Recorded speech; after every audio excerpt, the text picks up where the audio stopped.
Hello friends, आज अपन discuss करेंगे examination से रिलेटेड आपके परसेंटेज में जो क्वेश्चंस बनते हैं वो। ठीक, चलिए शुरू करते हैं। आपका फर्स्ट क्वेश्चन में कह रहा है in an examination a score 25% marks more than b score 10% less marks than C scored 25% more marks than D. If D scored 320 marks out of 500, how many marks did A score? कहता है A के जो marks है B से 25% ज्यादा है, B के marks C से 10% कम है, और C के मार्क्स D से 25% ज्यादा है, और D क्या करता है 500 में से 320 नंबर गेन करता है। तो बताइए ए के कितने नंबर है। तो देखिए इतना तो मेरे को पता चल गया, इस क्वेश्चन में फर्स्ट पूछा गया, फाइनल रिजल्ट दिया गया, ए और डी की बात कर रहा है, तो पहले पर्सन और आखिरी की बात कर रहा है। तो अगर जब भी कभी आपको फर्स्ट और लास्ट की बात की जाती है, फर्स्ट पर्सन या लास्ट पर्सन की मतलब इनिशियल और फाइनल पे डील की जाती है, तो इन क्वेश्चंस को रेशो से करोगे बहुत जल्दी ये क्वेश्चन खत्म हो जाते हैं। ठीक है, आप ए वैल्यू यूज जो क्वेश्चन में 500 320 तक भी सॉल्व कर सकते हो, उसमें टाइम लगेगा, पर इस क्वेश्चन को रेशियो से करोगे बहुत जल्दी खत्म हो जाएगा। देखिए कैसे। पहले ये कहा गया ए और बी की बात करता है। पहले मैं सिंपल फॉर्म में आपको बताता हूँ, जो आपको चीजें पता है रेशियो की बना के। वैसे कहता है ए के मार्क्स बी से 25% ज्यादा है, तो अगर बी के कितने हैं 100, तो ए के कितने होंगे 125। अगर किसी को 25% की वैल्यू याद है तो ब्रैकेट में लिख सकता था, 4 से वैल्यू 5 है। फिर बी सी की बात करता है, कहता है बी के मार्क्स सी से 10% कम है, तो 10% 1/10 होता है, वैल्यू 10 से कितनी होगी 9। तो पूरा लिखोगे तो कितना आ गया, पहले सी के 10 और तो बी के 9। फिर कहता है सी के मार्क्स डी से 25% ज्यादा है, तो ये 100 है, तो ये कितना आ गया 125।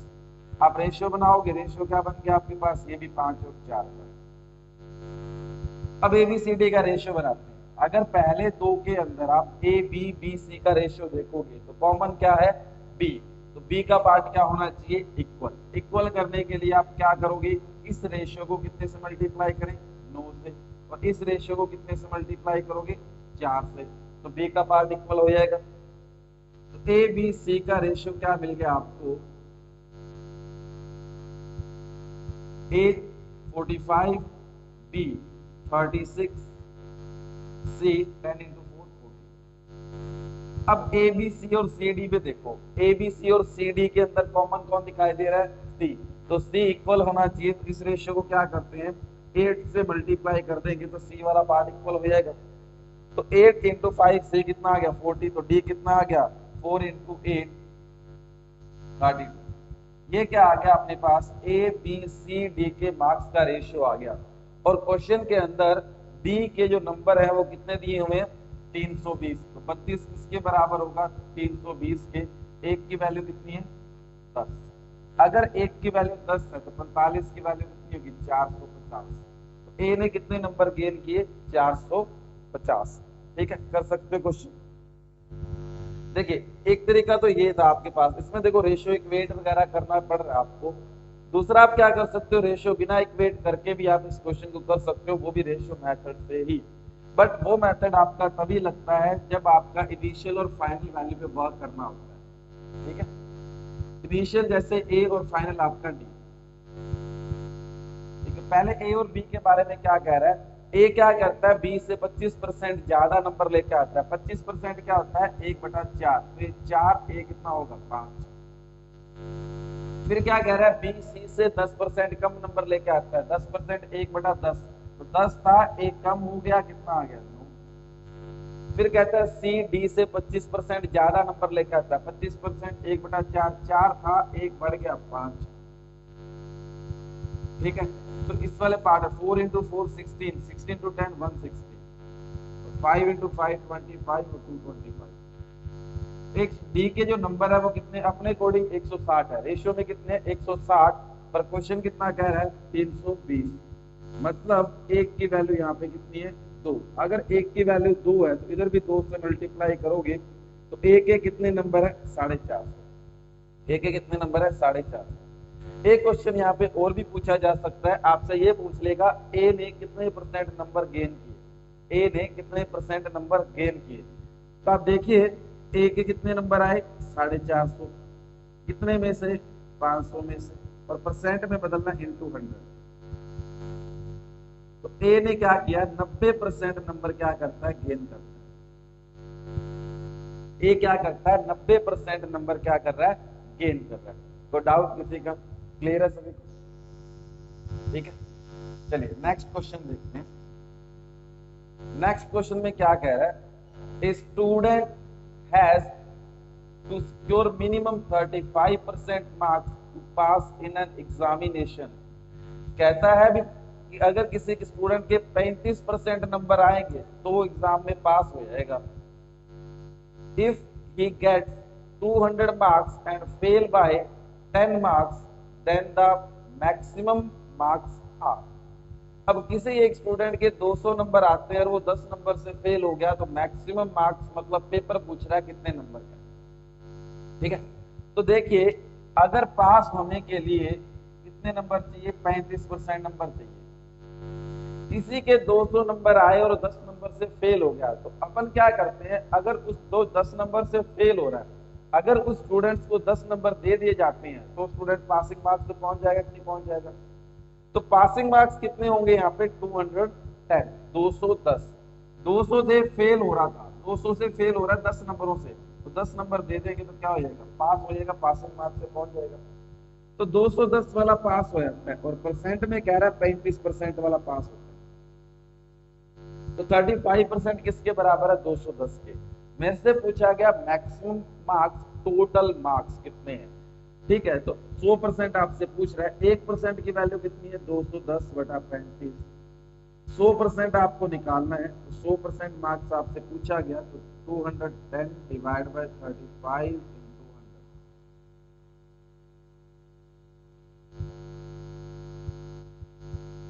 तो 100% नंबर कितने, 600। मतलब पेपर कितने नंबर का था, जो मार्क्स 100% मार्क्स क्या थे, मैक्सिमम मार्क्स कितने थे, 600। तो डाउट किसी का, कर सकते हो, इजी है क्वेश्चन। चलिए नेक्स्ट क्वेश्चन देखते हैं। नेक्स्ट क्वेश्चन में क्या कह रहा है, एक candidate who scores 30% marks fail by 5 marks, while another candidate who scores 40% marks get 10 marks more than minimum pass marks. The minimum marks are required to pass are.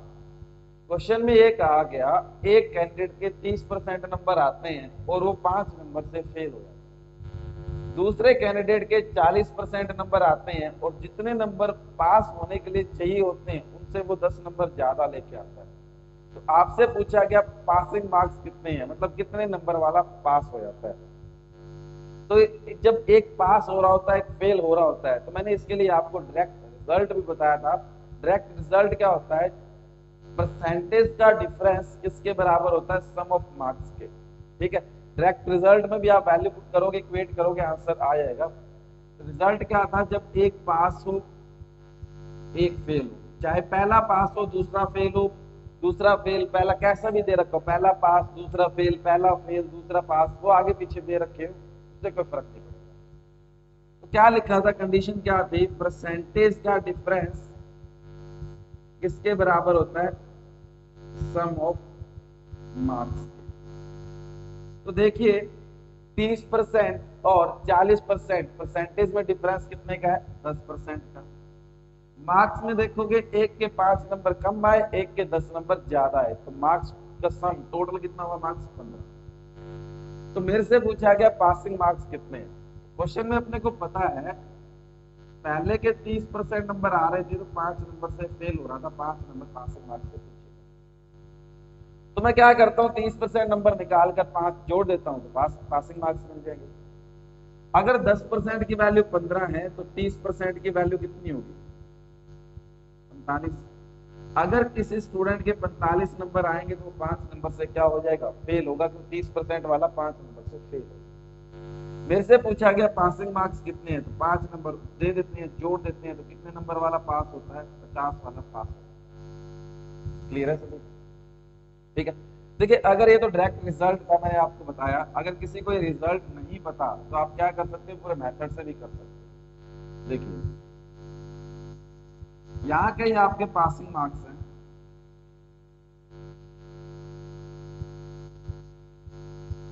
एक के 30% नंबर आए और पासिंग मार्क्स से 5 number पीछे, दूसरे के 40% number आए और पास होने के लिए जितने नंबर चाहिए उनसे वो 10 नंबर आगे। तो अब आप देखिए दोनों स्टूडेंट के परसेंटेज में कितना डिफरेंस है, 10% का, पर दोनों के नंबरों में देखोगे आप कितने का फर्क है, 15 नंबर का फर्क है या नहीं है। तो 10% किसके बराबर हुआ, 15 के। 1% की वैल्यू कितनी आएगी आपके पास, देखो 1% तो जरूरत ही नहीं है, अपने को पासिंग मार्क्स निकालने हैं और डाटा बहुत इजी है, 30% 40%। अब की बार 40 वाला चेक करते हैं। तो एक कैंडिडेट के 40% आ रहे हैं, तो कितने 40% किसके बराबर आएंगे, 60 के। तो 60 नंबर 40% वाले के 60 नंबर है, तो 60 नंबर कहा गया क्वेश्चन में, जब 40% नंबर आए ना तो पासिंग मार्क्स से 10 नंबर ज्यादा लेके आए। ये तो 60 नंबर तब आए हैं तो पासिंग मार्क्स से 10 नंबर क्या है, ज्यादा है। तो इसमें से क्या करते हैं, 10 नंबर माइनस कर देते हैं। तो पास होने के लिए कितने नंबर चाहिए, 50 नंबर। 50 नंबर अगर किसी के आएंगे तो वह क्या हो जाएगा, पास हो जाएगा। क्लियर है, ठीक है।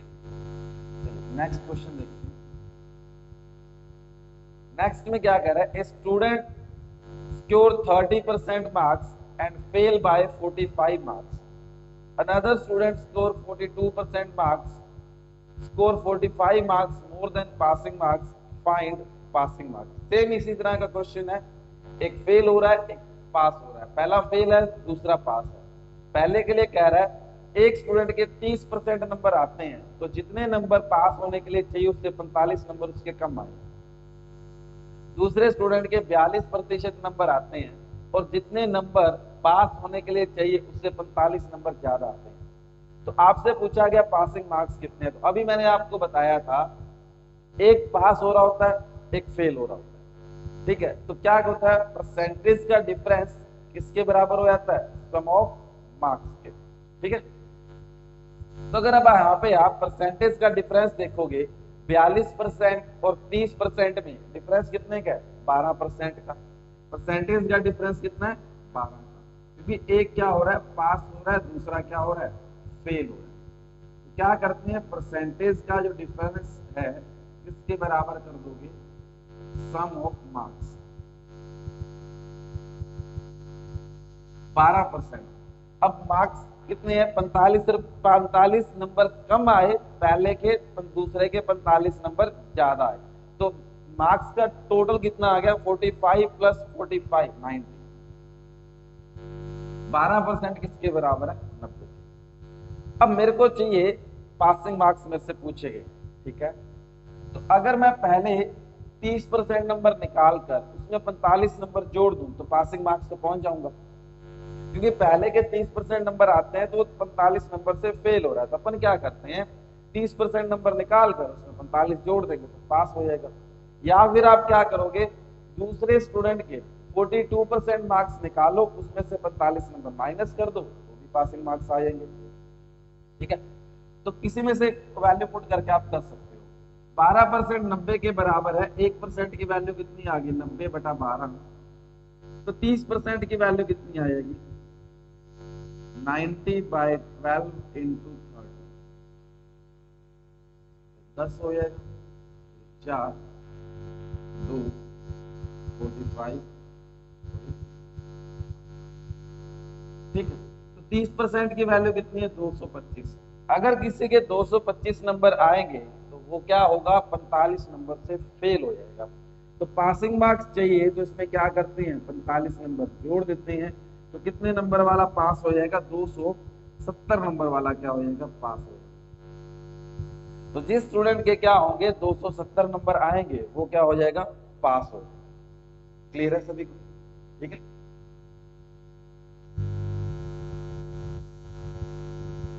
Next, a student get 20% marks and fail by 26 marks, another person get 30% marks and fail by 11 marks, find the passing marks in an examination। कहता है एक स्टूडेंट के 20% नंबर आते हैं और वो 26 नंबर से फेल हो गया, दूसरे स्टूडेंट के 30% नंबर आते हैं और वो 11 नंबर से फेल हो गया, तो पासिंग मार्क्स कितने हैं, ठीक है। तो देखिए यहाँ पे क्या हो रहा है, दोनों के दोनों स्टूडेंट क्या हो रहे हैं, फेल हो रहे हैं, दोनों के दोनों। तो मैंने आपको बताया था जब दोनों के दोनों फेल हो रहे हो या फिर दोनों के दोनों पास हो रहे हो तो दोनों के लिए सेम कंडीशन रहती है, चाहे दोनों पास हो चाहे दोनों फेल हो, दोनों के लिए सेम कंडीशन रहती है। क्या होता है, परसेंटेज का डिफरेंस किसके बराबर होता है, मार्क्स के डिफरेंस के बराबर होता है। परसेंटेज का डिफरेंस किसके बराबर होगा, मार्क्स के डिफरेंस के, चाहे दोनों कैंडिडेट फेल हो रहे हो चाहे दोनों पास हो रहे हो। तो परसेंटेज का डिफरेंस किसके बराबर होता है, मार्क्स के डिफरेंस के। ठीक है, परसेंटेज का डिफरेंस अगर अपन देखें 20% और 30%, परसेंटेज का डिफरेंस कितना है, 10% का।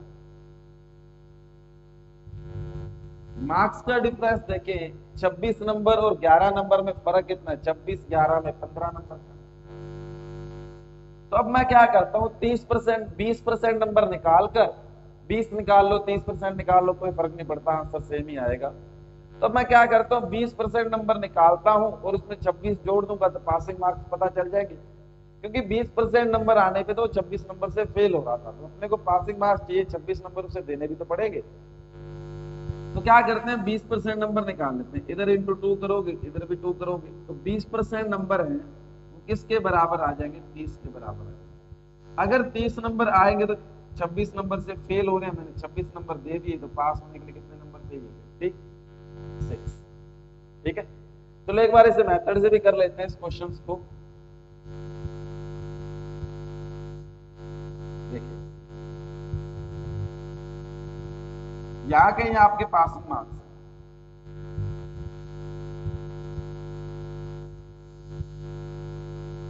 एक के 20% नंबर आते हैं और ये फेल कितने नंबर से हुआ, 26 नंबर।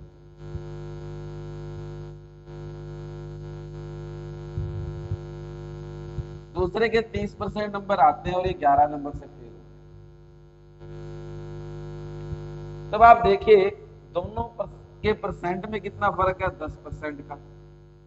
और यहाँ पे मार्क्स में कितना फर्क आ रहा है दोनों के, 15 नंबर का आ रहा है कि नहीं आ रहा।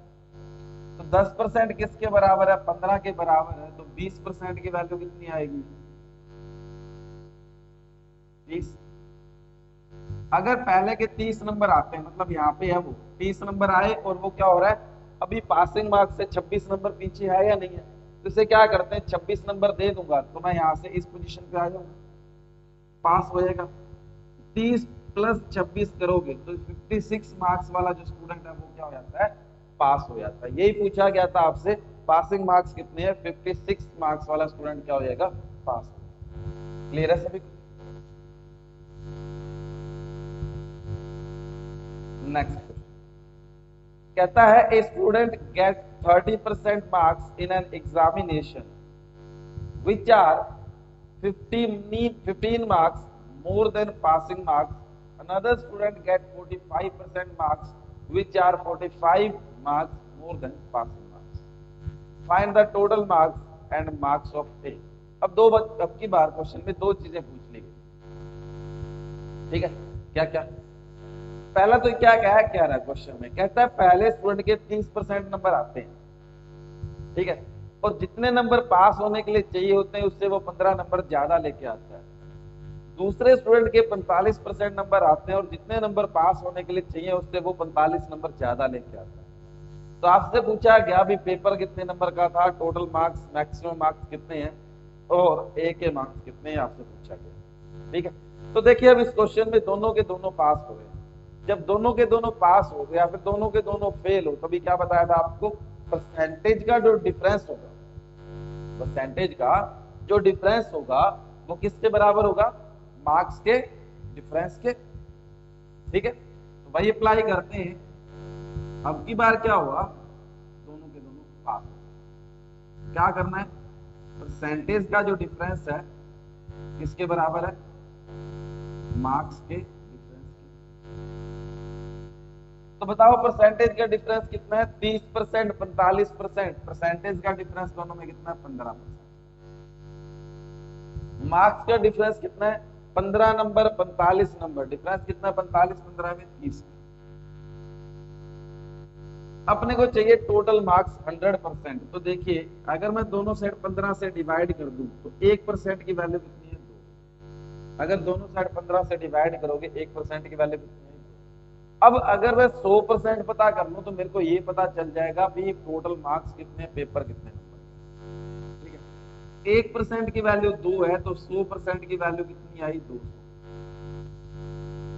भी जो पेपर है वो कितने नंबर का है? 200 नंबर का। मैक्सिमम मार्क्स कितने हैं? टोटल मार्क्स कितने हैं? 200। अब एक चीज और भी पता करनी है, पूछा गया ए के कितने नंबर है। तो देखिए ए के नंबर आते हैं 30%। ए के नंबर आए 30%। अगर 1% की वैल्यू 2 है तो 30% की वैल्यू कितनी आ जाएगी आपके पास? 60। ए के कितने नंबर आए? 60 नंबर। टोटल मार्क्स कितने हैं? 200। और ए के कितने नंबर है? 60 नंबर। यही अपने से पूछा गया, दो चीजें पूछी गई थी, दोनों बता दिए। ठीक है,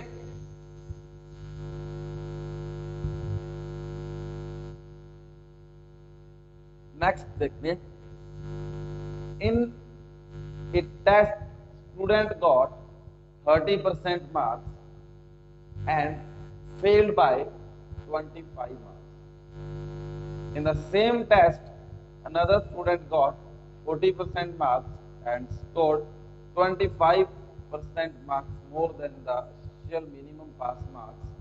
The maximum pass marks for the test were.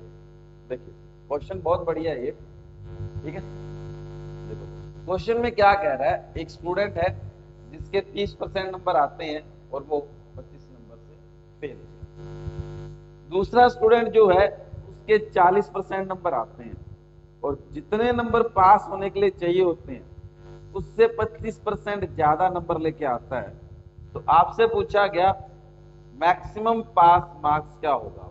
ठीक है, पासिंग मार्क्स पूछ रहा है, अभी कितने नंबर वाला पास होता है वो आपसे पूछा गया। ठीक है, देखिए अब मैं यहाँ पे देखो डायरेक्टली इक्वेट तो नहीं कर सकता क्योंकि ऐसा तो है नहीं भी दूसरे वाला भी जो मैक्सिमम जो पासिंग मार्क्स से ज्यादा नंबर है, पासिंग मार्क्स से जो ज्यादा नंबर है वो परसेंटेज में दे रखे हैं। इनसे पहले अपन ने जितने भी क्वेश्चन किए थे तो मार्क्स क्या थे, जितने कम थे या ज्यादा थे वो बता रखे थे, परसेंटेज में नहीं गिवन थे। यहाँ पे फर्स्ट वाला तो सही है, 30% नंबर आए 25 से फेल हो गया। पर दूसरे वाले में दिक्कत क्या कर रहा है, वो 40% नंबर लेके आया और कितने नंबर ज्यादा लेके आ रहा है, पासिंग मार्क्स से कितने नंबर ज्यादा लेके आ रहा है। कि जितने नंबर पास होने के लिए चाहिए होते हैं ना उससे 25% ज्यादा नंबर लेके आया। तो पास होने के लिए कितने नंबर चाहिए वो आपसे पूछा गया। ठीक है, देखिए तो देखो मैं इस क्वेश्चन में क्या करता हूँ, टोटल मार्क्स जो मान लेते हैं एक्स।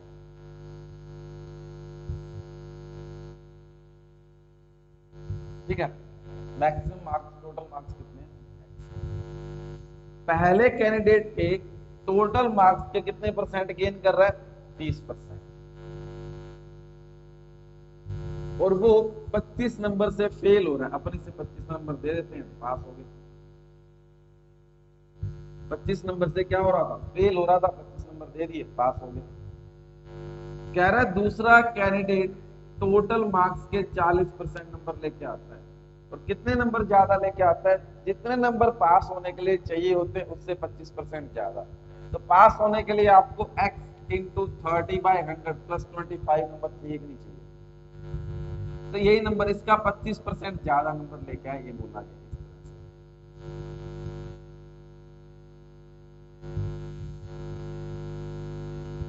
ये तो दोनों साइड क्या होगी? बराबर। अपन ने दोनों साइड क्या कर दिया? Passing marks. इधर मैंने क्या किया, टोटल मार्क्स का 30% निकाला, उसमें 25 नंबर जोड़ दिए तो पहला पास हो गया। इधर अपन ने क्या किया, टोटल मार्क्स के 40% नंबर लेके आया, जितने नंबर वो ज्यादा लेके आ रहा था वो माइनस कर दिए थे, पासिंग मार्क्स पे पहुंच गया। तो दोनों साइड पासिंग मार्क्स बन गए। इसे सॉल्व करोगे, 0 से 0 कैंसल आउट, यहां से 2 5।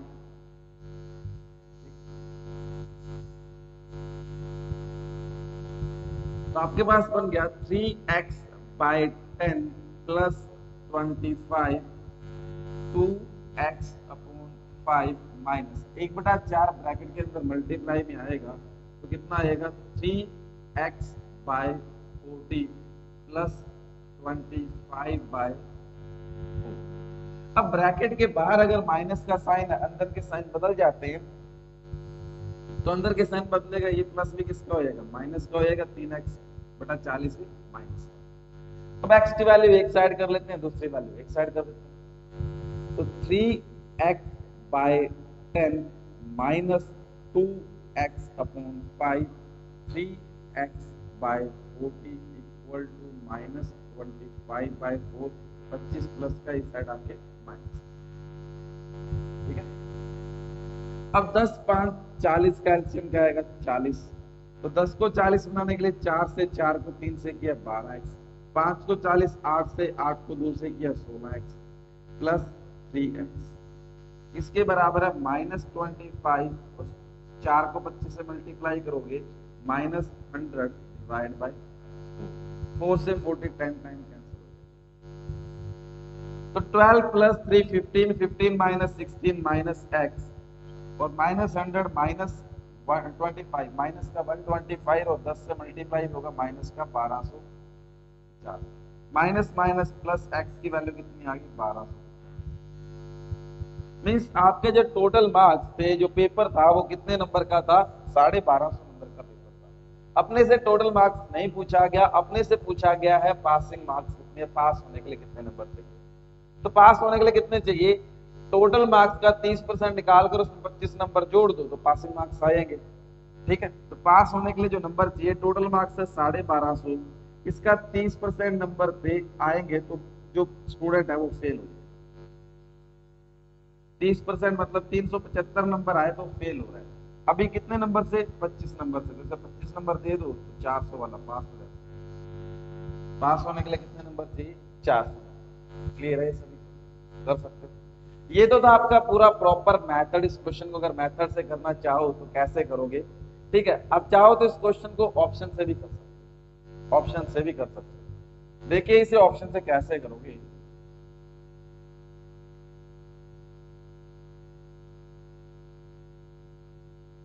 जैसे अपन ऑप्शन यूज करते हैं, आपके पास 500 यूज कर लेते हैं। अब ये कह रहा है अगर टोटल पासिंग मार्क्स 500 है, तो पासिंग मार्क्स 500 है तो पासिंग मार्क्स बनते कब है, पहले स्टूडेंट के 30% नंबर आएंगे, उसमें 25 नंबर जोड़ेंगे तो पास हो। अगर मैं इसमें से 25 नंबर माइनस कर दूं तो कितना है, 475। 475 नंबर वाला 25 नंबर से फेल हो रहा है, मतलब ये 30% नंबर के बराबर होगा, टोटल मार्क्स के 30% के बराबर होगा। 1% की वैल्यू कितनी आ गई, 475 बटा 30। मेरे को निकालना 100%, इंटू 100 करूंगा तो मेरे पास टोटल मार्क्स कितने, पेपर कितने नंबर का है पता चल जाएगा। सॉल्व करोगे इसे, 1 5 आगे 2 5, ये देखो कंप्लीटली कैंसिल नहीं हो। तो आपके जो टोटल मार्क्स है वो परसेंटेज, वो फ्रैक्शन के अंदर चले जाएंगे, ठीक है, डेसिमल के अंदर चले जाएंगे। अगर टोटल मार्क्स आपके डेसिमल में जा रहे हैं तो आपके पासिंग मार्क्स भी क्या होंगे, डेसिमल में ही आएंगे। पासिंग मार्क्स भी डेसिमल के अंदर ही आने चाहिए, पर ऐसा कुछ तो है नहीं। यहाँ पे पासिंग मार्क्स तो सारे के सारे इंटीजर दे रखे हैं, मतलब यहाँ पे कुछ गलत है। आपका ऑप्शन क्या है, ये गलत है, 500 से मैच नहीं करता। ठीक है, तो जैसे ही देखो इसे मैं 400 यूज करूंगा, यहाँ पे 400 नंबर वाला पास हो रहा है, 25 नंबर माइनस कर दो, 375 नंबर है, वो 30% के बराबर हो। 1% की वैल्यू कितनी आ गई, 375 बटा 30। 100% निकाल लो तो मेरे को ये पता चल जाएगा पेपर कितने नंबर का, इंटू 100, 100%। 0 से 0 कैंसिल आउट हो जाएगा, ये आ गया 125। तो 100% आपके पास आ गया 1250। पेपर आपको कितने नंबर का, 1250। अब ये कह रहा है दूसरा कैंडिडेट जो है उसके 40% नंबर आते हैं और पास होने के लिए जितने नंबर चाहिए उससे 25% ज्यादा आते हैं। तो पास होने के लिए तो चाहिए 400 नंबर, इसका 25% ज्यादा नंबर आते हैं, तो 400 का 25% 100, मतलब दूसरे के 500 नंबर आते हैं। ठीक है, तो अगर आप 1250 का भी 40% निकालो, ये 500 बन गया तो सही है, नहीं तो गलत है। तो 1250 का अगर आप 40% निकालते हो, अगर ये 500 ही बने तो आपका आंसर सही होगा। जीरो से जीरो कैंसिल आउट हो गया। 125 को 4 से मल्टीप्लाई करोगे तो कितने नंबर बनते हैं? 500। तो आपका आंसर क्या है? ये 400 सेटिस्फाई कर रहा है।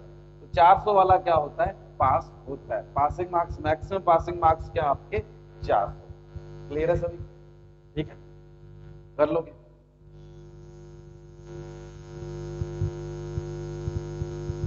देखिए ये थे आपके जो एग्जामिनेशन से रिलेटेड क्वेश्चंस बनते हैं। ठीक है, ये सारे के जितने भी टाइप बन सकते हैं मैंने सारे आपके सामने डिस्कस की। नेक्स्ट अब अपन चेंज करते हैं टाइप को। नेक्स्ट अपन टाइप डिस्कस करते हैं पॉपुलेशन वाले, जो जनसंख्या वाले जो क्वेश्चन बनते हैं परसेंटेज के अंदर, वो क्वेश्चन डिस्कस करते हैं। पहले इन पे कंसेप्ट समझते हैं, बाद में अपन क्वेश्चंस करेंगे। पहले समझना क्वेश्चन होते कैसे हैं, क्या कंसेप्ट है। देखिए अगर मैं कहूं किसी शहर की जनसंख्या 2015 में 10,000 थी, किसी शहर की जनसंख्या 2015 में 10,000 थी, हर साल जनसंख्या क्या होती है? 10% बढ़ती जाती है। हर साल ईच ईयर जनसंख्या जो है 10% बढ़ती जाती है। तो पूछा गया 3 साल के अंत में, after 3 year, after end of 3 year, 3 साल के अंत में इस शहर की जो जनसंख्या है वो कितनी हो जाएगी? ठीक है, देखिए अब अगर आपको यहां से 2 से 3 तरीके से इस क्वेश्चन को कर सकते हो। देखिए कैसे, 10,000 थी पॉपुलेशन, 10% बढ़ गई। पॉपुलेशन कितनी थी? 10,000 थी। पहले साल क्या हुआ? 10% बढ़ गई। 10,000 का 10%, 1,000 पॉपुलेशन बढ़ गई। मतलब पहले साल के अंत में, 2016 के अंत में उस शहर की जो पॉपुलेशन है वो कितनी? 11,000। अब ये कह रहा है अगले साल फिर 10% बढ़ गई। तो 2016 में 11,000 थी, इसका 10% फिर से बढ़ जाएगी, 1100 फिर से इंक्रीज हो गई। तो शहर की जो पॉपुलेशन है वो कितनी होगी? 12,000। ये थी 2017 के अंदर। अब 12,100 से पॉपुलेशन फिर 10% बढ़ रही है। ठीक है, तो कितनी होगी पॉपुलेशन? 13310। ठीक है, बढ़ी कितनी? 1210 बढ़ जाएगी। तो ये क्या आ गई? 2018 के अंत में। 2018 के अंत में कितनी है पॉपुलेशन? 13,310 हो जाती है। ठीक है, तो ये आपसे पूछा गया था। देखो अगर इसमें चाहो तो आप इसमें चेन रूल भी लगा सकते हो, जो आपके कंपाउंड इंटरेस्ट के फॉर्मूले से बनता है वो लगा सकते हो। ठीक है, रेशियो से भी कर सकते हो। अगर इसमें आप देखो अमाउंट, कंपाउंड इंटरेस्ट में, चक्रवर्ती ब्याज में मिश्र दर निकालने का फॉर्मूला अगर आप पता है तो वो लगाओगे तो भी आपका आंसर क्वेश्चन खत्म हो सकता है। देखो अब इसमें ए क्या है, पी क्या है, आर क्या है, टी क्या है, वो देखते हैं। पी क्या होता है? आपका मूलधन। ए क्या होता है? मिश्रधन। आर आपका रेट, टी आपका टाइम। देखिए मूलधन क्या होता है? इनिशियली शुरुआत में किसी को पैसा जो उधार दिया जाता है, ठीक है, वो अमाउंट। मिश्रधन क्या होता है? ए क्या होता है? जैसे आपने किसी को पैसे दे दिए तो कुछ टाइम बाद वो पैसे वापस करने आता है, तो क्या करता है? जो आपने पैसा उधार दिया वो भी वापस करके जाएगा और उन पैसों का ब्याज भी आपको देके जाएगा। दोनों चीजें आपको देके जाएगा, तो दोनों मिल जाती है तो क्या बन जाता है? मिश्रधन ए अमाउंट। टी आपका टाइम, कितने टाइम के लिए पैसे आप उधार दे रहे हो। आर रेट ऑफ इंटरेस्ट, किस दर पे पैसे उधार दे रहे हो। तो वही सारी चीजें इस क्वेश्चन में भी अप्लाई होती है। तो P मतलब इनिशियल, आज के दिन पॉपुलेशन कितनी है, मतलब आज के दिन पैसा उधार कितना दिया गया, वही चीज थी आपकी। ठीक है, तो आज के दिन जो पॉपुलेशन है वो 10,000 है। 1 प्लस किस रेट से, जैसे वहां पे क्या होता है किस रेट से ब्याज बढ़ रहा है, तो यहाँ पे किस रेट से पॉपुलेशन बढ़ रही है? 10%। और कितने साल? 3 साल। ठीक है, तो इसे सॉल्व करोगे आप तो कितना आ गया? 10,000 गुना 110 बटा 100 पावर। इस पार्ट को भी आप सॉल्व करोगे तो आपके पास जो फाइनली पॉपुलेशन आने वाली है वो कितनी आएगी? 13,310। ठीक है, फाइनली पॉपुलेशन कितनी आएगी? 13,310। इसे अब चाहो तो आप रेशियो से भी कर सकते हो। फाइन, अब देखो रेशियो से कैसे करोगे। पॉपुलेशन जो है तीसरे तरीके से देखते हैं रेशो से। पॉपुलेशन जो है वो 10% बढ़ रही है। 10% अगर आप फ्रैक्शन में देखोगे कितना आता है, 10 थी पॉपुलेशन, 10% बढ़ गई, मतलब एक बढ़ गई। तो पॉपुलेशन 10 से कितनी होगी, 11 पहले साल, दूसरी बार भी 10 से 11, तीसरी बार भी 10 से 11। ये इनिशियल और ये फाइनल रेशियो मैंने आपको बताया था, इस तरह से आप लिखते हो तो इनिशियल और फाइनल वैल्यू पे वर्क करोगे। इनिशियली कितना बन रहा है अपने अकॉर्डिंग 1000, और फाइनली कितना बन रहा है 11, 11, 11 गुना करोगे 1300। क्वेश्चन कह रहा है 1000 नहीं है, इनिशियल पॉपुलेशन 10,000, मतलब 10 से गुना करना पड़ेगा। तो इधर भी क्या करोगे, 10 से गुना करोगे, तो आपके पास जो फाइनल पॉपुलेशन है वो कितनी आएगी, 13,300। तो डाउट बता दोगे? इसमें देखो एक क्वेश्चन और भी पूछा जा सकता है, बी जो आपकी पॉपुलेशन है ओवरऑल किस रेट से चेंज हुई है, पॉपुलेशन जो है वो किस रेट से इंक्रीज हुई, ओवरऑल इंक्रीमेंट पूछ सकता है, percentage increment, overall percentage increment पूछ सकता है। ठीक है, तो देखिए पहले जनसंख्या कितनी थी, 10,000 थी। आफ्टर 3 ईयर, 3 साल के अंत में जनसंख्या कितनी होगी, 13,310 हो जाती है। तो कितनी जनसंख्या बढ़ गई, 3,310 जनसंख्या बढ़ गई, 3,310 किससे बढ़ी, 10,000 से, पर परसेंट में बदलना इंटू 100। तो 331/10 मतलब 33.1% जो पॉपुलेशन है ओवरऑल इंक्रीमेंट आ रहा है। ओवरऑल इंक्रीमेंट कितना आया, 3 सालों के अंत में आपके पॉपुलेशन के पास पॉपुलेशन का जो इंक्रीमेंट आ रहा है, ओवरऑल इंक्रीमेंट कितना आ रहा है, 33.1%। ये भी पूछा जा सकता है। क्लियर है सभी? ठीक है, इस इंक्रीमेंट के लिए अगर आपको ये वैल्यू नहीं पता, इनिशियल और फाइनल वैल्यू नहीं पता, रेशियो पता होता तो भी काम चल जाता। देखिए कैसे, रेशियो में जो चेंज आएगा वही तो पॉपुलेशन में चेंज आएगा, वही परसेंटेज चेंज पॉपुलेशन में होता है। तो रेशियो में चेंज आ रहा है, 10,000 से कितना हो गया, 1331, कितना बढ़ गया, 331, किससे बढ़ गया, 1000 से, और परसेंट में बदलना इनटू 100। तो 331/10 करो, कितना आ गया, 33.1% इंक्रीमेंट आया। ओवरऑल इंक्रीमेंट कितना, 33.1%। ठीक है, चाहे वो 2 साल का ओवरऑल इंक्रीमेंट पूछे, 3 साल का पूछे, सब बता सकते। क्लियर है सर?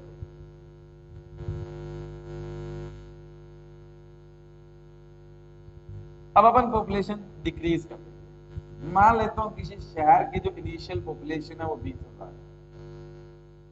हर साल क्या होती है, पॉपुलेशन 20% की कमी होती है। हर साल उस शहर के अंदर जो पॉपुलेशन के अंदर 20% की कमी होती है। आपसे पूछा गया 3 साल के अंत में, 3 साल कह सकता है, 2 साल कह सकता है, 4 साल कह सकता है, कोई फर्क नहीं पड़ेगा। क्वेश्चन में थोड़ी सी कैलकुलेशन का चेंज आएगा, बस कंसेप्ट तो वही रहेगा। आपसे पूछा गया 3 साल के अंत में उस शहर की जनसंख्या कितनी हो जाएगी। ठीक है, 3 साल के अंत में उस शहर की जनसंख्या कितनी हो जाएगी। ऐसा मत कर देना भाई भी 1 साल में 20% जनसंख्या कम हो रही है, 3 साल में 60% कम हो जाएगी, बाकी बची कितनी, 20,000 का 40% बच गई, वो बता देते हैं। ऐसा करोगे गलत हो जाएगा क्वेश्चन। देखिए अगर इसे मैथड से मैं करूं तो पहले थी 20,000, 20% की कमी आ गई, 20% की कमी आ गई, तो 20,000 का 20% कितना होता है भाई, 4,000। 20,000 का 20% कितना होगा, 4,000। 4,000 की कमी आ गई, पॉपुलेशन होगी 16,000। फिर अगले साल देखा गया 16,000 का, फिर क्या होगा, 20% की कमी आएगी। 16,000 का 20% मतलब 3200 की कमी आ गई। ठीक है, 16,000 में से 3200 माइनस करोगे तो आपके पास आएगा 12,800। पॉपुलेशन कितनी होगी, 12,800। फिर 12,800 से 20% की कमी आ गई, 20% की कमी आएगी तो वैल्यू क्या बन जाएगी, 2560, 2560 की कमी आ जाएगी। तो अब पॉपुलेशन कितनी बाकी बची है, माइनस करोगे 0, 4 और 2, 0, 1। अब कितनी बच गई? 10,240 पॉपुलेशन क्या रहेगी बाकी। तो 3 साल के अंत में 20-20% का डिक्रीज करते गए, तो 3 साल के अंत में अब पॉपुलेशन कितनी होगी? 10,240। क्लियर है? चाहो तो आप रेशियो से भी कर सकते थे। देखिए कैसे, 20% पॉपुलेशन क्या हो रही है? कम हो रही है। तो 20% अगर 20/100 करोगे, फ्रैक्शन में भिन्न में लिखोगे, क्या होता है? 1/5। तो पहले 5 थी इनिशियली, 1 कम होगी 4। यही प्रोसेस आप कर रहे हो 3 साल में। ये इनिशियल, ये फाइनल। मल्टीप्लाई करोगे 125 और इधर आएगा 64। इनिशियल पॉपुलेशन क्वेश्चन में कितनी दे रखी है? 20,000। तो कितने से मल्टीप्लाई करोगे? 16 से। ठीक है, 160 से। कितने से मल्टीप्लाई करोगे? 160 से। तो इधर भी क्या करोगे? 160 से मल्टीप्लाई कर दो, तो आपके पास क्या आ जाएगी? फाइनल पॉपुलेशन आ जाएगी। मल्टीप्लाई करोगे 016,4 और 96,102, तो फाइनल पॉपुलेशन कितनी आ गई? 10,240। ठीक है। अगर आपसे पूछा गया ओवरऑल कितने परसेंट पॉपुलेशन क्या है डिक्रीज हो गई, तो अपन यहीं से देख सकते हैं 125 से पॉपुलेशन कितनी हो जाती है? 125 से पॉपुलेशन कितनी होगी? 64। कितनी की कमी आई? 61। 61 की कमी आई, किससे आई? 125 से। परसेंट में बदलना है इनको, 5 4। तो 61/5 12.2 और इंटू 4 करोगे तो 48.8% की ओवरऑल कितने परसेंट डिक्रीज होगी? 48.8%। और जैसे तो आप कह रहे 20-20% की हर साल कमी हो रही है, वो गलत तरीका है। ठीक है, एग्जैक्ट एक्चुअल में ओवरऑल चेंज कितना आ रहा है? 48.8% का पॉपुलेशन कम।